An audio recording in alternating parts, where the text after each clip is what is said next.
हिजो रातिको भारी बर्खाको कारण 3वटा कुकुरहरू बागमती नदीमा फँसेका थिए। नदी बाढीले भरिएको थियो र पानीको सतह 20 फिट गहिरो थियो। जब म घटनास्थलमा पुगे, स्थिति धेरै खराब थियो। कुकुरहरू काँपिरहेका थिए र डराएका थिए। स्थिति गम्भीर भएको देखेर मैले तुरुन्तै एउटा क्रेन बोलाएँ र उद्धारको लागि आफूलाई जोखिममा पारे। जब म तल झरे, डराएका कुकुरहरू नदीको अर्को किनारातिर भागे, जसले काम अझै चुनौतीपूर्ण बनायो। म सावधानी अपनाएर अगाडि बढेँ, तर बाढीको पानीले मलाई तल फ्याँक्यो।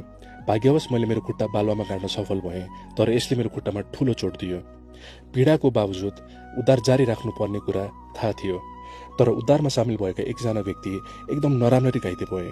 मैले उनलाई तुरुन्तै स्वास्थ्य उपचारका लागि लगेँ र उनको राम्रो हेरचाह गरेँ। म खुसीसाथ भन्न चाहन्छु कि 3वटा कुकुरहरू र घाइते उद्धारकर्मी अहिले सुरक्षित छन्। हामीहरूलाई यस कठिनाइमा समर्थन गर्नुभएको सबैजनालाई हार्दिक धन्यवाद दिन चाहन्छु।